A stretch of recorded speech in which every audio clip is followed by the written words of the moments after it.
Oi, gente! Oi, turma 91, tudo bom com vocês?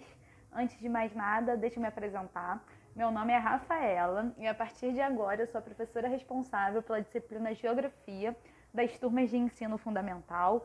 Sejam bem-vindos à nossa aula de hoje, onde nós daremos continuidade aos estudos do capítulo 2, que tem como tema consumo e desenvolvimento. Ao longo do capítulo, vocês já viram o que é o consumo, qual é a diferença entre consumo e consumismo, que é um ponto muito importante de se entender, certo? Além de ter trabalhado a ideia do desenvolvimento. Na aula de hoje, nós vamos falar sobre sociedades de consumo, países desenvolvidos, países subdesenvolvidos, enfim, todos esses temas que estão sendo abordados ao longo do capítulo são de importância fundamental para a nossa vida, tá, galera? Então, vamos lá. Primeira coisa, nós já vimos, que existe essa diferença do consumo para o consumismo, certo? O consumo, ele está presente o tempo todo nas nossas vidas, A gente consome até os itens básicos do nosso dia a dia, como água, eletricidade, comida, papel, enfim. E ao mesmo tempo nós também temos aquele ato de consumir associado às compras, Aí que já vai fazer uma ligação com a ideia do consumismo. Por quê? Porque o consumismo vai ser o ato de consumir, produtos, serviços de maneira desenfreada, sem refletir se pode ser nocivo à sua saúde física, mental, financeira. Seria a ideia de um consumo atrelado à ideia de prazer. E o que acontece? Cada vez mais nós temos sociedades de consumo, ou seja, principalmente quando a gente fala de sociedades de países desenvolvidos, nós vamos ver que elas são chamadas de sociedades de consumo porque os habitantes desses países eles vão usufruir de bens, serviços, de uma maneira muito mais intensa. E que vai acontecer de uma forma diferente dos países subdesenvolvidos. O consumo entre os países, dependendo da sua realidade, vai ocorrer de forma muito distinta. Aí que nós vamos entrar nas características do que são os países desenvolvidos e os que são os países subdesenvolvidos, certo?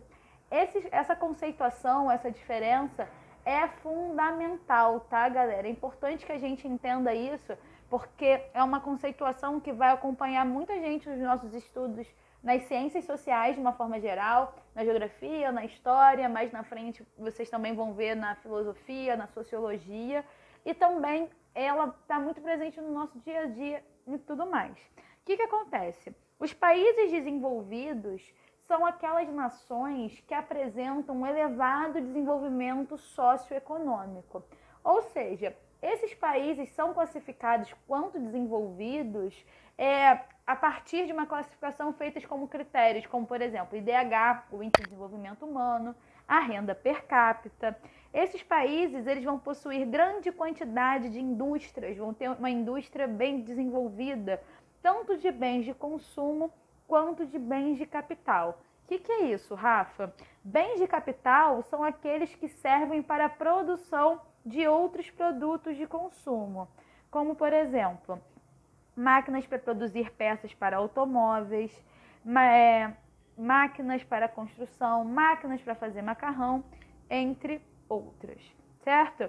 E bens de consumo é aquele que a gente consome automaticamente, certo? Além disso, os países desenvolvidos, eles lideram as pesquisas e as inovações tecnológicas. Nesses países, o setor terciário da economia, aquele que engloba comércio e serviços, já está substituindo o setor secundário das indústrias como grande gerador de empregos. Ou seja, essas inovações tecnológicas estão levando à substituição da mão de obra nas indústrias. Por isso que o setor secundário, que engloba essas indústrias, não gera mais tantos postos de emprego e essa mão de obra está sendo absorvida pelo comércio e serviços, que são atividades que estão incluídas no setor terciário da economia, certo? Destacam-se dentro do setor terciário o ensino e a pesquisa tecnológica, explicando a qualidade da mão de obra e a constante inovação da tecnologia, certo? Além disso, os países envolvidos, eles também são caracterizados por exportarem produtos industrializados e com tecnologia avançada. Ou seja, os produtos que os países desenvolvidos eles exportam, eles vão ter uma tecnologia empregada em todo o processo e que vai fazer com que o valor agregado desses produtos seja maior. Ou seja, esses produtos industrializados que têm uma tecnologia avançada empregada vão ser mais caros do que, por exemplo, produtos primários que eles importam. Que produtos primários são esses? Por exemplo, minérios e gêneros agrícolas, certo? Nos países envolvidos, nós também vamos encontrar sedes de empresas famosíssimas, né? Como, por exemplo, a Shell, a GM, a Nestlé, Google, Microsoft, bancos internacionais. A agropecuária, ou o setor primário da economia, né? Que vai ali abarcar agricultura, pecuária, mineração, ocupa posição menor na renda nacional de países desenvolvidos, certo? Apesar deles utilizarem técnicas avançadas de produção, como por exemplo a biotecnologia, certo? Ainda é importante que a gente pontue que há um excesso de produção agrícola que levam alguns governos a pagar ao agricultor para não produzir determinados gêneros, ou então estabelecer cotas máximas para tal produtos em regiões desses países desenvolvidos. Já quando a gente fala dos países subdesenvolvidos, né, a gente está falando de nações que vão estar ali num outro oposto dessa ideia dos desenvolvidos que a gente está falando agora. Os países subdesenvolvidos vão ser nações que vão ser pouco industrializadas e vão ser bastante vulneráveis economicamente. Elas vão estar propensas a altos e baixos nas suas economias. Elas não vão ter uma economia tão estabilizada, tão consolidada assim, certo? Além disso, é importante que, como a gente falou dos indicadores, né, de desenvolvimento, como IDH e tudo mais, nos países subdesenvolvidos, esses índices, eles vão estar num nível baixo de desenvolvimento, certo?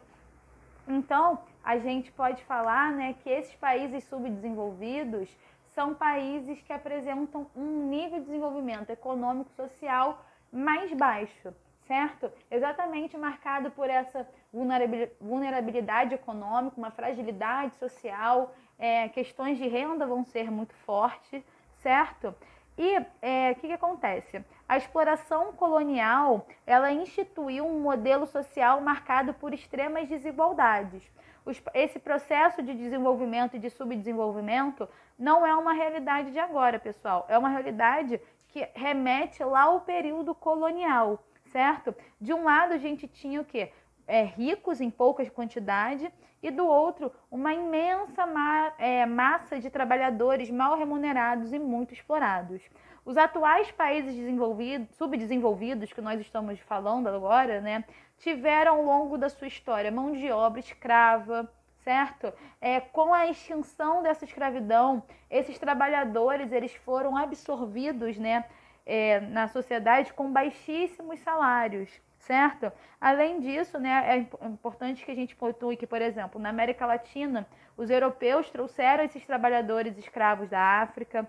Na África, os europeus, além de contrabandear essa mão de obra, eles também corromperam elites locais, exploraram as riquezas do continente, enfim. Na Índia também, a gente também tem reflexos desse processo de colonização, onde os colonizadores ingleses encontraram uma sociedade com desenvolvimento econômico muito avançado para a época, né?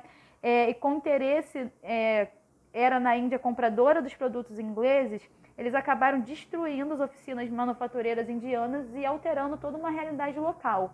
Então, pessoal, isso é só para a gente entender um pouquinho do histórico que levou diversas nações a essa característica, esse estado de subdesenvolvimento. E como eu falei, uma das características mais importantes que caracteriza esses países como subdesenvolvidos é a sua estrutura econômica vulnerável, desarticulada. E o que eu quero dizer com isso? Vão ser características desses países inflação elevada, ingerência dos governos na economia, ou seja, você vai ter governos problemáticos, vamos dizer assim, o alto nível de corrupção governamental e por aí vai. Beleza, gente? Só o OBS, que pra gente não esquecer, a gente fez esse contraponto dos países desenvolvidos e dos países subdesenvolvidos, mas também tem uma outra expressão, né, que caiu um pouco em desuso, que é a expressão terceiro mundo. Ela surgiu no contexto da Guerra Fria, né, e ela denominava os países que não estavam nem do lado capitalista, né, do lado dos Estados Unidos, nem do lado da União Soviética. Então, era uma ideia de um terceiro mundo à parte, né? Ela é uma expressão utilizada para caracterizar, depois desse contexto da Guerra Fria, os países subdesenvolvidos que concentram a maior parte da humanidade.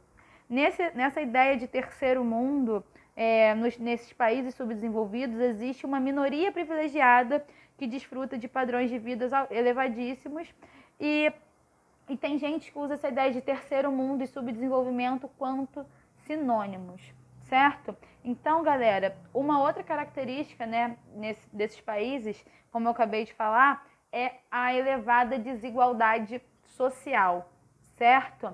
Então, a gente fica por aqui. Todas as vezes que vocês virem essa casinha no nosso quadro, quer dizer que nós temos atividades para casa e nossa atividade de hoje, para poder ver os conteúdos, para poder fixar os conteúdos vistos em aula, vai ser realizar os exercícios diversos número 4.